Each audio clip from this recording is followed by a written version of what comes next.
dikarenakan sudah menunjukkan pukul 7 ya, lebih 10, kita mulai saja pembelajaran dari Ibu ya, khusus mata pelajaran manajemen perkantoran. Nah, di sini karena sudah pembelajaran atau pertemuan 5, yaitu mengenai konsep pembelajaran, sok di on-kan dulu kameranya. On-kan dulu. Nah, gitu ya, biar hidup diskusinya. Nah, di sini Ibu mau menjelaskan mengenai konsep dasar manajemen perkantoran, tetapi tidak full ya materinya karena kita terbatas waktu. Nah, di sini Ibu mau menjelaskan mengenai definisi sama fungsi dari manajemen perkantoran. Nah, Ibu juga mau menjelaskan sedikit ya tentang tata usaha. Namun sebelumnya kita buka dulu pembelajarannya dengan membaca doa. Boleh dari Alia ya. Soal dibuka dulu. Ya, baik semuanya, sebelum pembelajaran dibuka dulu dengan membaca doa terlebih dahulu. Membaca doa dipersilakan.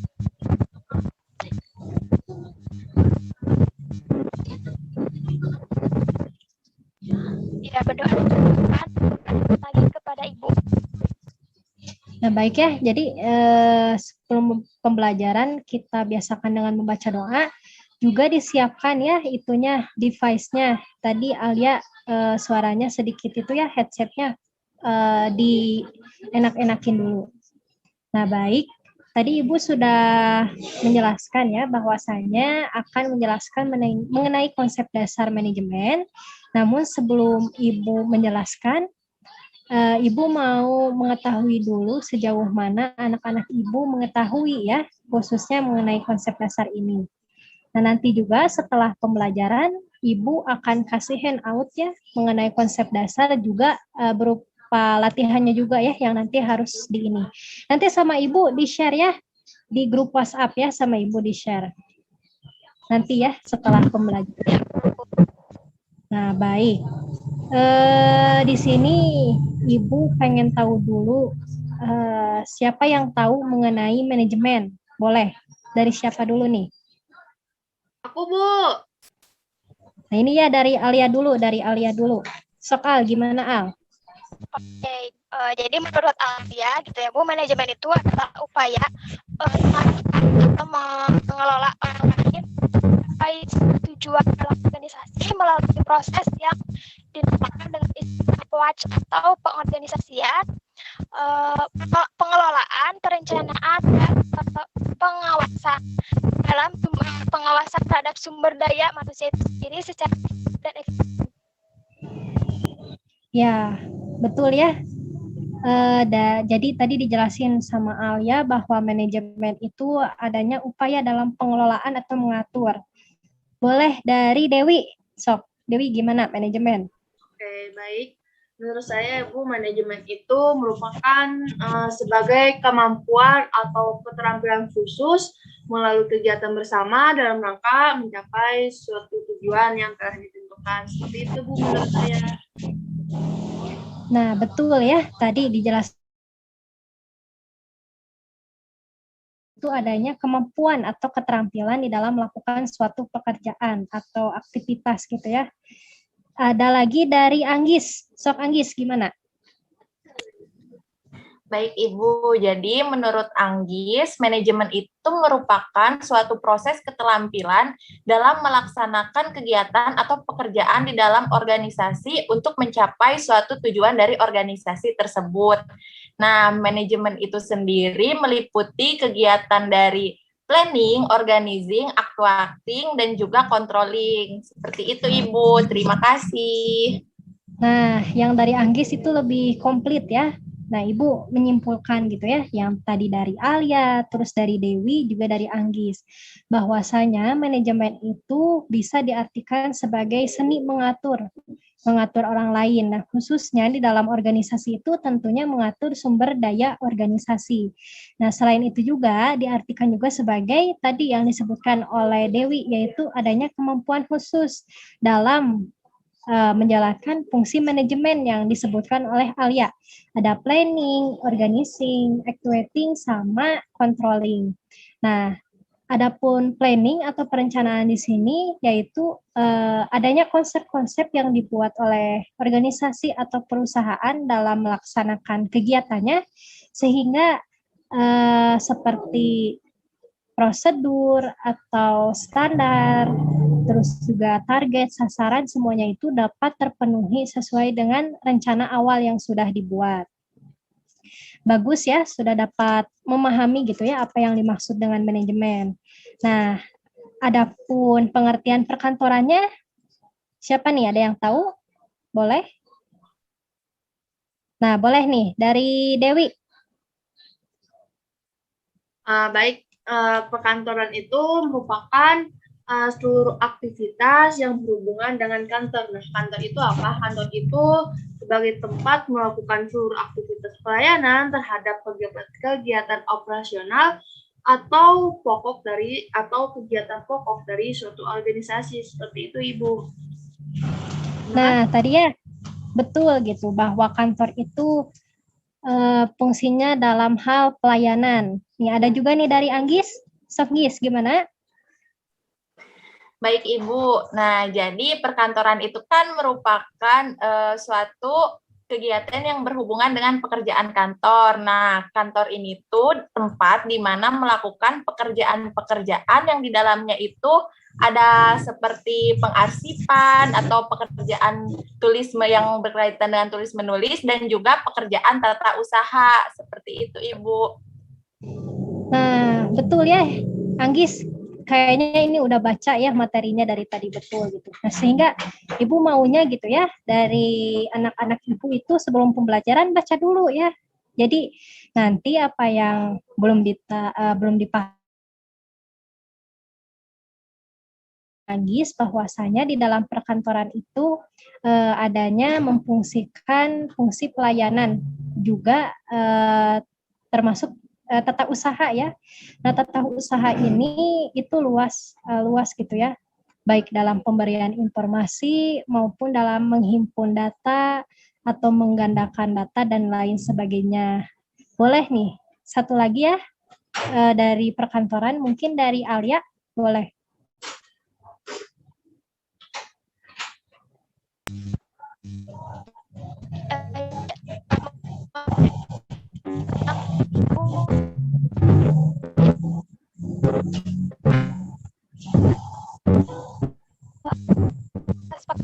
Sebuah kantor Ibu tentu didukung juga dengan sarana administrasinya dan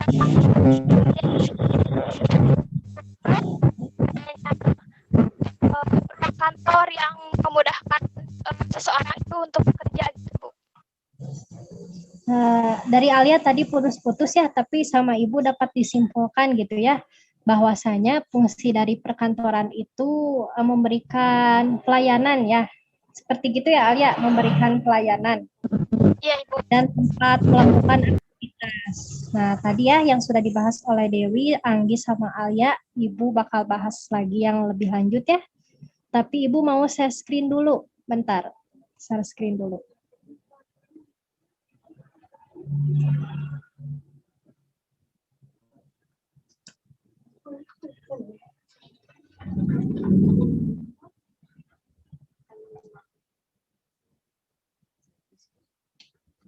Bentar-bentar ya ini Ibu. Tadi bekas dipakai di pelajaran lain jadi udah ke sana. Nah, ini ya. Nah, ini.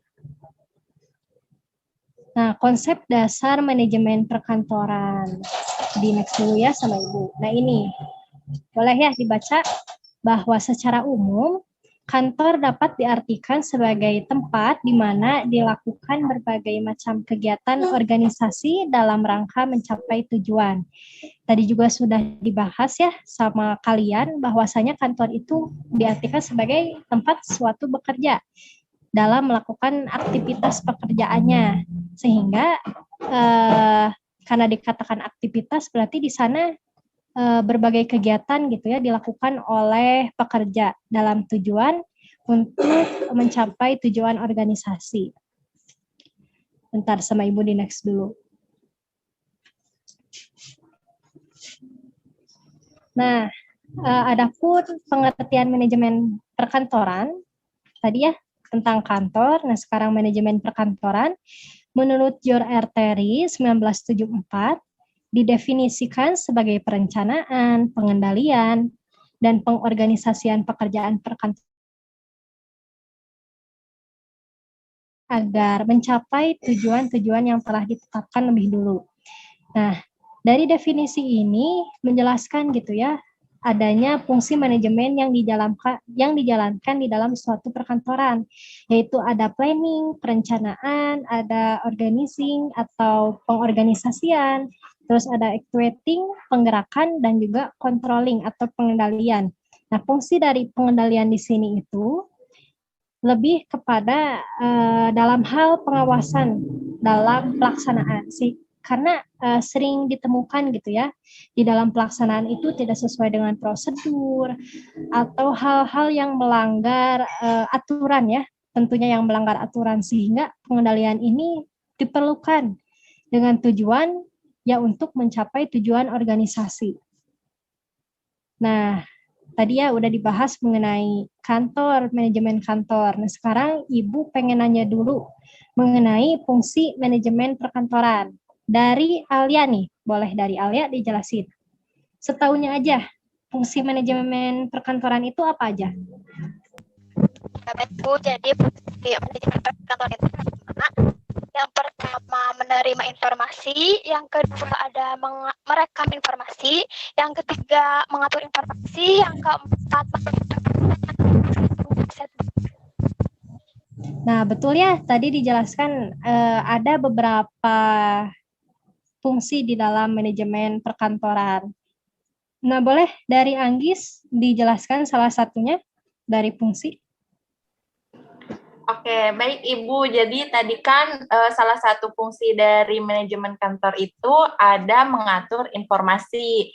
Nah, jadi kantor itu menerima informasi itu kan berbagai macam ya Bu, dan berbeda-beda juga. Nah, informasi tersebut sebelum diserahkan itu harus dikemas dulu Bu, jadi harus disusun, dirapikan, pokoknya harus dikelola dulu. Nah, salah satu contohnya itu misalkan kantor itu menerima informasi tentang keuangan ya Bu. Nah, jadi informasi tersebut kan tidak bisa langsung diserahkan, jadi karena informasinya itu berceceran. Nah, bisa jadi informasi tersebut itu harus disusun dulu menjadi suatu laporan keuangan, laporan neraca keuangan, seperti itu, Bu. Nah, betul ya, sangat komplit gitu yang dijelaskan sama Anggis, bahwasanya dalam hal mengatur informasi ini, di mana ketika si informasi masuk ke manajemen perkantoran, tidak langsung disebarluaskan, tetapi adanya revisian. Sebab suatu informasi itu tidak bisa hanya bersumber dari satu data saja, tapi dari beberapa sumber. Boleh dari Dewi dijelaskan dulu sedikit? Dari saya, Bu. Yang pertama yang tadi ya yang saya dengar itu ada yang menerima informasi. Menerima informasi ini, bentuk informasinya itu yang umumnya diterima seperti surat, panggilan telepon, pesanan, laporan, dan lain-lain sebanyak itu, Bu. Selain menerima informasi juga, kantor juga bertugas memperoleh informasi lebih lanjut yang mungkin diminta oleh manajemen. Seperti itu, Bu, dari saya. Nah, ya betul ya. Dalam fungsi menerima informasi itu banyak, bisa dari surat, dari telepon, dan lain sebagainya. Sehingga dengan adanya fungsi menerima informasi ini, sehingga si informasi itu dapat dikelola terlebih dahulu oleh pihak manajemen perkantoran. Bentar ya, Ibu next dulu nih PPT-nya. Nah, di sini dijelaskannya ada fungsi kantor gitu ya, di mana ada 5 poin. Yang pertama ada menerima keterangan, yang tadi dijelaskan oleh Dewi ya, yang tadi, yaitu di mana kantor juga berfungsi dalam menerima informasi atau keterangan, bisa berupa pesan, bisa berupa telepon, laporan, atau kegiatan-kegiatan lain yang berhubungan dengan organisasi. Terus ada juga mencatat keterangan. Nah, tentunya ya informasi yang kita dapat itu harus dicatat sehingga ketika diminta oleh pihak manajer itu tersedia dan ada buktinya. Terus ada juga menyusun. Nah, menyusun ini dijelaskan tadi sama Anggis ya, yaitu adanya pengaturan gitu ya, di mana pesan yang diminta itu tidak langsung dikasih, tetapi ada penyempurnaan. Terus selanjutnya ada memberi keterangan. Nah, tentu ya di sini memberi keterangan diartikan sebagai ketika pihak manajer atau manajemen meminta informasi, tentu oleh pihak kantor itu informasinya dibuat, terus sumber-sumbernya dikumpulkan, sehingga akan memberikan informasi yang sempurna gitu ya. Dan juga yang terakhir menjamin. Nah, menjamin di sini bahwasanya si informasi itu tentunya harus disimpan dengan baik ya, agar tidak hilang juga gitu ya. Karena dalam hal seperti kearsipan ini tentunya harus adanya pengawasan juga agar data tidak hilang atau rusak. Nah, karena materinya sudah ya, boleh di next. Bentar sama Ibu di next dulu. Nah, di sini, bentar ya. Di sini Ibu memberikan tugas yang harus dikerjakannya oleh anak-anak gitu. Tadi kan kalian sudah menjelaskan ya apa itu manajemen, apa itu perkantoran, manajemen perkantoran hingga fungsi. Nah, di sini Ibu akan memberikan tugas. Nanti untuk waktu pengumpulan sama Ibu diinformasikan ya di grup. Nah, dibaca dulu. Siap, Ibu. Ya, soal itu dikerjakan dengan dibantu oleh sumber. Nah, di sini Ibu maunya dari 2 sumber buku ya, tapi boleh juga nih dari artikel atau internet. Nanti sumbernya dimasukkan ya, jangan sampai nggak dimasukin. Terus ketik rapi ya di Microsoft Word ya. Dikumpulkan melalui Google Classroom. Nanti sama Ibu diedit dulu ya untuk waktu pengumpulannya.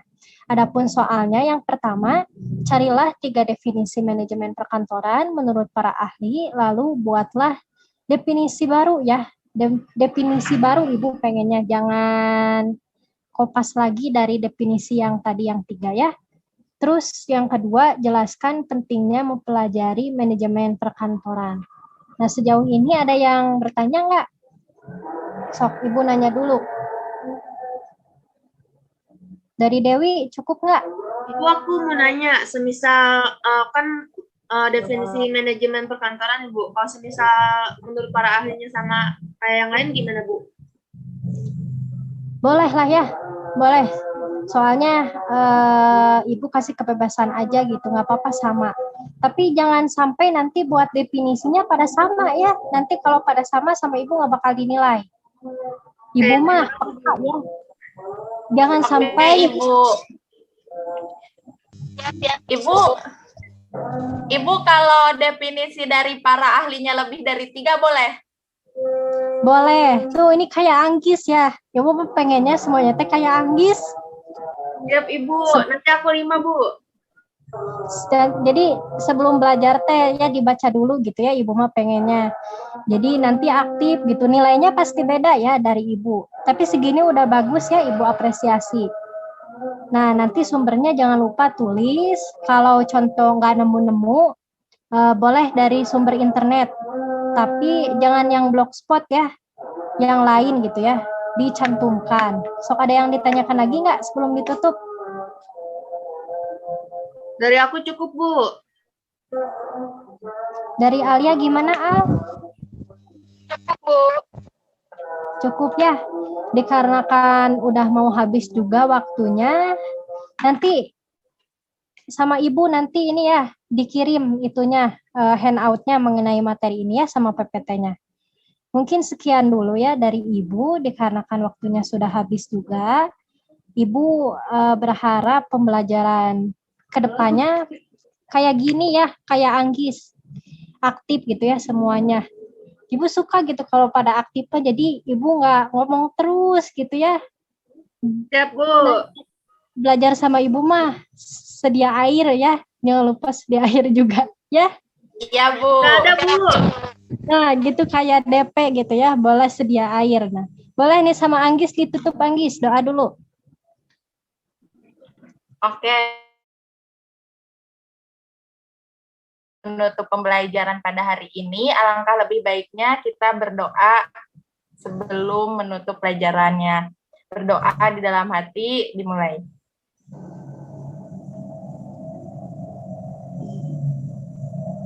Berdoa dicukupkan. Nah, terima kasih ya Ibu ucapkan gitu ya bagi rekan-rekan yang anak-anak Ibu yang sudah menghadiri pembelajaran. Sekian dari Ibu, mohon maaf apabila ada salah kata. Boleh ya? Langsung ditutup aja. Assalamualaikum warahmatullahi wabarakatuh. Waalaikumsalam warahmatullahi wabarakatuh. Terima kasih, Bu. Waalaikumsalam warahmatullahi wabarakatuh. Terima kasih, Ibu. Ibu, kita mau SS dulu gak, Bu? Ya, sok. Oke. Hitung ya, dari aku hitung sampai 3. 1, Sok. Oke. 2. Itu Alia. Oh, Alia, Ya, yuk. sok. 1, 2, 3. Dah. Ya, gitu ya. Nanti itu di itu ya ke grup dia